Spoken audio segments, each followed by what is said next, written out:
Hi everyone, welcome to my channel. आज का topic है केमिल्यूमिनेसेंस इम्यूनो एसे। तो हम सबसे पहले इसका इंट्रोडक्शन में पढ़ लेंगे कि क्या है। केमी मीन्स केमिकल, किसी भी टाइप का केमिकल्स होगा हम उसको बोलेंगे केमी।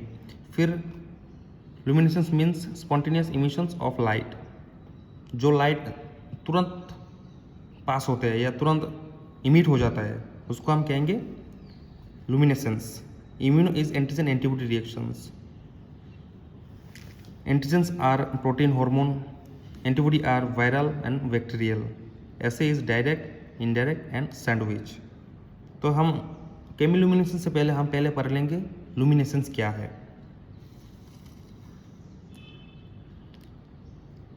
Luminescence, it is a phenomena in which light is emitted by a particular molecules, ion or species।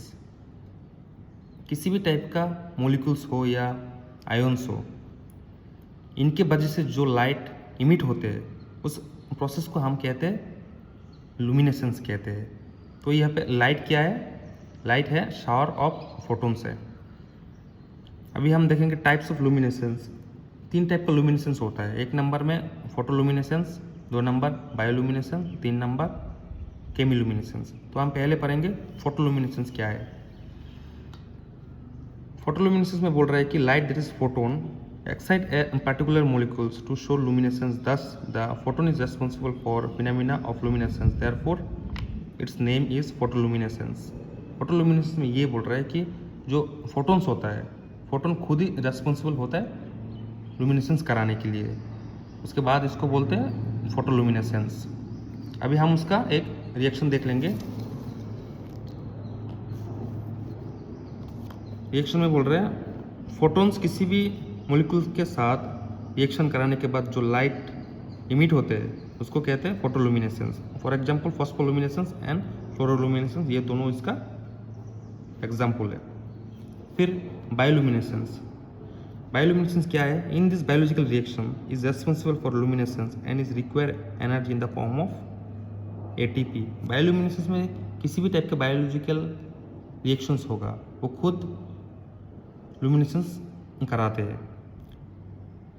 Luminescence के टाइम पे एनर्जी चाहिए in the form of ATP. इस टाइप के रिएक्शंस को हम बोलेंगे बायोलुमिनेसेंस। फॉर एग्जांपल फायरफ्लाई, जिसको नाम जुगनू के नाम पे भी जाना जाता है। इसका रिएक्शन क्या है? इसमें मोलिकुल्स एटीपी के साथ जब रिएक्शन करता है फिर लाइट प्रोड्यूस होता है, तो उसको हम कहेंगे बायोलुमिनेसेंस। एग्जाम्पल में है लूसीफर इज यूज्ड। लूसीफर एक एंजाइम है, उसको हम एटीपी के तौर पे यूज़ किया है। फिर हम देखेंगे केमिलुमिनेसेंस क्या है।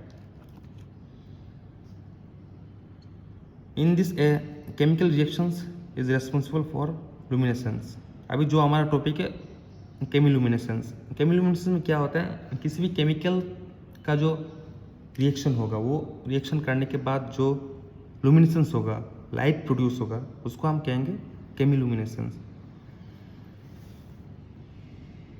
एग्जाम्पल के तौर पे ये मान लो मॉलिक्यूल्स है। मॉलिक्यूल्स क्या हुआ? केमिकल के साथ रिएक्शन किया, फिर लाइट प्रोड्यूस किया, फिर इसको केमिलुमिनेसेंस बोलेंगे। केमिकल्स क्या क्या यूज़ करेंगे? लुमिनॉल, एक्रेडिन आर यूज्ड। तो केमिलुमिनेसेंस का प्रिंसिपल क्या होगा? केमिलुमिनेसेंस के प्रिंसिपल में यही बोल रहा है किसी भी मॉलिक्यूल्स के साथ अगर केमिकल रिएक्ट किया है, रिएक्ट करने के बाद जो लाइट प्रोड्यूस होता है उसको हम कहेंगे केमिलुमिनेसेंस।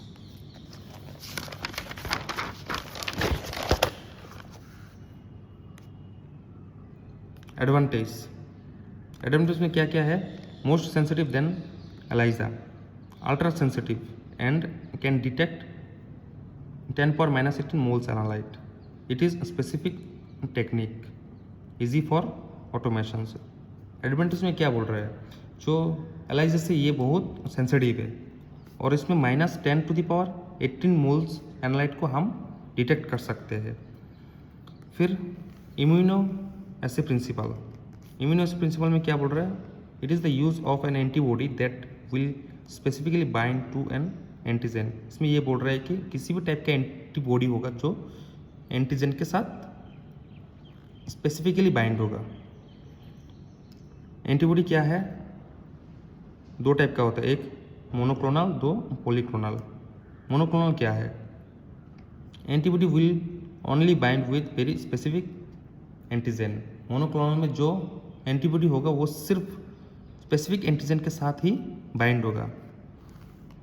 पॉलीक्लोनल में क्या बोल रहे हैं? Various antibody will bind to many antigen. इसमें क्या होगा? बहुत सारा एंटीबॉडी रहेगा जो कि बहुत सारा एंटीजन के साथ बाइंड हो जाएगा। फिर हम देखेंगे लुमिनोमीटर। लुमिनोमीटर क्या है? It is a instrument which detect the light energy. जो हमारा लाइट प्रोड्यूस होता है उसको डिटेक्ट करता है ये इंस्ट्रूमेंट। इसका 3 पार्ट है। एक नंबर में लाइट टाइप चैम्बर जो कि सॉल्यूशंस को होल्ड करते हैं। 2 नंबर में इंजेक्शन सिस्टम है जो कि रिएजेंट ऐड के लिए काम आते हैं। 3 नंबर में डिटेक्टर जो फोटो मल्टीप्लायर ट्यूब, उससे हम डिटेक्ट करते हैं। तो अभी हम देखेंगे इसका प्रोसीड्यूर कैसे करते हैं। प्रोसीड्यूर में 1 नंबर स्टेप में ये हमारे पास क्या है? एंटीबॉडी कोटेड माइक्रोटाइटर वेल है, ठीक है।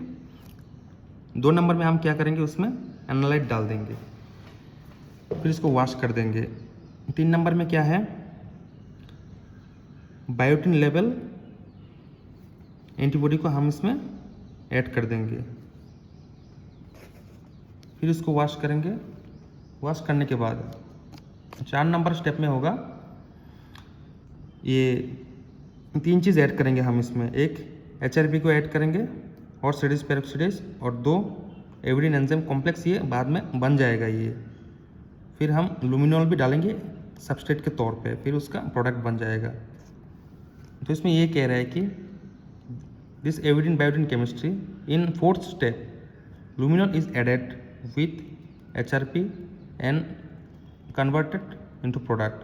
HRP के साथ हमने luminol ऐड किया है, फिर ये प्रोडक्ट में फॉर्मेशन हुआ है।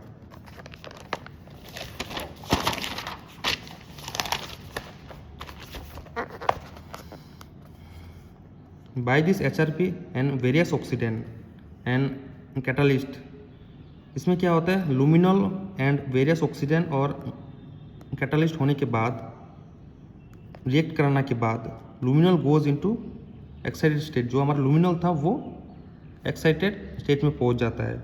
And when it return to a ground state there is emissions of photons. उसके बाद जब ये ग्राउंड स्टेट में आता है, फोटोन्स का जो लाइट है उसका इमिशंस होता है, which is detected by photo multiplier tube. जो कि फोटो मल्टीप्लायर ट्यूब से हम इसको डिटेक्ट करते हैं, विच इज़ प्रेजेंट इन लुमिनोमीटर, जो आपको लुमिनोमीटर में मिल जाएगा। नेक्स्ट सबस्ट्रेट हम इसमें क्या क्या यूज़ कर सकते हैं। 1 नंबर में केमिकल्स यूज़ कर सकते हैं। केमिकल में क्या आएगा? एक्रिडिन आएगा। 2 नंबर में एंजाइम। एंजाइम में क्या रहेगा? HRP रहेगा और ALP रहेगा। 3 नंबर में इलेक्ट्रोकेमिल्यूमिनेसेंस, ये क्या है?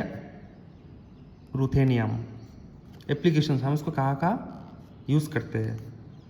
1 नंबर DNA हाइब्रिडाइजेशन डिटेक्शन में यूज़ करते हैं, फिर वेस्टर्न ब्लोटिंग में यूज़ करते हैं, फिर फॉरेंसिक साइंस में यूज़ करते हैं, नेक्स्ट फूड एनालिसिस में यूज़ करते हैं। तो आज का वीडियो यहीं पे समाप्त होता है।